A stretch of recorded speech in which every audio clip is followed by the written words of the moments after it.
Hi, I'm going to get to Healthy Thin Mentality mantra number 2 in a few minutes, but first I want to share with you how I really want you to look at ads for lifestyle changes, new habit building focuses that really are just code for the same old crap that we've been seeing for decades.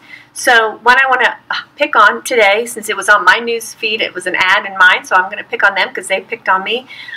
It's called Noom, N-O-O-M, and it is, has this happy picture of Jacqueline lost 61 pounds and kept it off.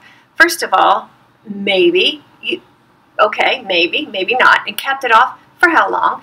Yesterday, when I looked at the ad, and then I went on and read some reviews on it, their barometer for keeping it off was 9 months. Now, on the website today, it says a year or more. Yesterday, it said 9 months or more.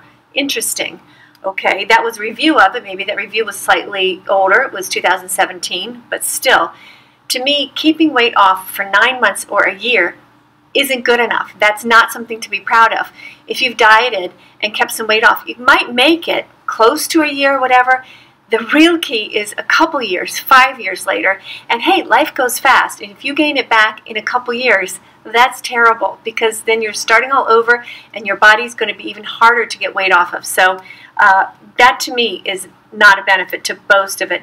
Then it says, we've helped millions of people to lose weight and keep it off.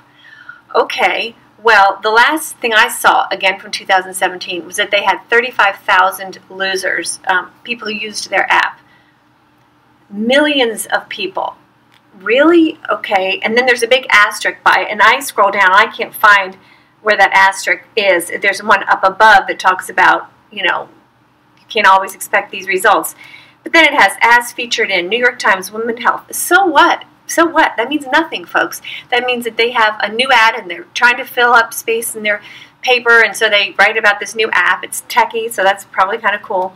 But the thing I really hate the most is it says, conquer your weight loss demons. Okay, that is just so rotten, because what that does to us vulnerable people who have been on diets and want to lose weight and feel bad, you go, oh, my weight loss demons. I've got demons. That's my issue. No, you don't. You don't have demons. You're not a weirdo. You don't have some, horrible psychiatric disorder just because you find it hard to diet and keep weight off. That's exactly what your body is supposed to do. When you diet and lose weight, your body is supposed to try to regain that weight. That is what Mother Nature drives you to do. So I just really can't stand that kind of it's such a threatening, conquer your weight loss demons, whether it's sugar craving, social drinking, snacking, feeling demotivated, or just falling off the wagon, we can help.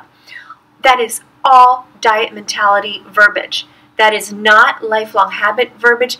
That is simply tapping into that diet mentality that is brewing in most of us, and it taps into the feeling of, I'm just not motivated, I just can't do it, I need help, I'm a loser, I need help from somebody. And this is how the diet companies and things like Noom love you to feel, because you're desperate. So you'll pay for their app, and you'll get, yesterday, I don't know if it's going to be right here, but it was like, experts awaiting to help you. Experts? Really? Really? Maybe the person who founded this is a weight loss person or is a dietitian, but I've met a lot of dietitians who are kind of heavy. So experts, what is qualifying somebody as an expert to work on this app? There's a lot of apps out there that, tout, personal time with some expert. I don't buy it. That is, that's not something an app can deliver. If a real expert is going to be way too expensive for this. So then once these habits become part of your life, you can stop obsessing over the next diet and your weight. Okay, well that sounds good, but see, when you are fighting your body to build these habits that are being imposed on you by this program, Noom, they're saying stop dieting. Okay, that sounds good. I like that part. But they're saying that, but they're using exact diet mentality terminology, and they're talking about willpower and motivation, and if you are on track or off track. And again, diet mentality, diet mentality, diet mentality, diet mentality. A healthy, thin mentality leads you to a place where this is not how you think at all. You're not thinking about building a habit. You're thinking about listening to the body, which has the habits that you need inside you just for you. These people don't know you. They don't know your ancestry. They don't know your body type. Maybe you key it in somewhere. Okay, but I still probably don't buy that that is accurate. They don't know your exact activity level. So many things about you. The only place you can find that is within you. And all those variables I just mentioned really influence what you need to eat, how much you need to eat, and what kind of food is good for you. Because we're all different.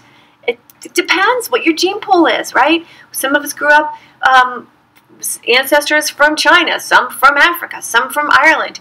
We're all going to have slightly different nutrition needs based on our DNA, and that's beautiful because all you have to do to figure out what it is listen. And I know you don't think you can, but yes you can. Yes you can. Yes you can.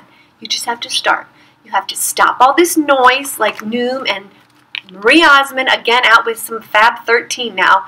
Such BS, you guys. It is such BS. I worked for Nutrisystem, in case you haven't seen that in my thing a long time ago. People gain it all back. That's a story for another day, right? So just when you are looking and looking at ads online and you want to, discern where to spend your money and your time and your energy and your soul, because when you go on a diet, you're put, or a habit building program, same thing, you're giving up part of your soul. So be very careful and be very rigid in how you look at this. And another thing I wanted to say, yesterday I noticed this, is it says up in the beginning, I think this is so disingenuous. It says 45M, that's the million lives touched. Really, come on. And just, that's such a made up number. There's no way. That is a made up number. And hey, Noom, if you're out there, prove it. I don't buy it, not for 1 second. But, it'll help you bring people in, desperate people who are going, oh my God, 45 people, they've touched 45 million people. What does that mean, touched? BS. Okay, so, healthy thin mentality, mantra number 2, and these are in the back of my workbook, but I'm going to go over them with you. So, remember, if you are craving breakfast, don't eat lunch. Respect your body's voice. It is smarter than you. And what this means is if it's 1 o'clock, but you're craving scrambled eggs, breakfast, eat them. Don't think, oh, it's lunch, I should have a salad. Get the shoulds out of there and let your body guide you, because there may be a reason that the eggs look good to you. And people always say, don't look to see what food looks yummy to you. Just, look at a book or your little magazine or your Pinterest, the girl you're following who has great abs, to find out what you want. No! There may be a really great reason that you need eggs that day. And your eyes count. Frequently, when I don't know what I want, and I'm like, okay, I know I'm really hungry, okay, what I want, my eyes will see something, go, that's it. Use all your senses. That's what they're there for. And anyone who tells you that your senses can't be trusted, well, they're wrong. And the reason that they think your senses can't be trusted is because they evaluate what they want, food-wise, based on their post-diet food personality. In other words, after you've dieted and after you've not listened to yourself for years, you have no idea what your true food personality is. You probably think you're an out-of-control eating machine. You only eat sweets. You just love junk food and you only eat salad because someone makes you, or you like salad but you always have to have so much and dressing on it. I mean, even if you like vegetables and stuff like that too, you can still have a completely distorted view of not only what you like, but how much you need to feel good. So, getting in touch with your healthy thin mentality is healing that divide. Do not let advertisers online or elsewhere make you feel desperate and go for some program that is going to leave you with less money and a lot less joy and love in your heart for not only your own body, but for life. Because what's more essential than having a good relationship with food and eating? It's pretty high on the list, okay? So come back soon. I'll have more. Thanks for listening. Hey, subscribe. Thanks.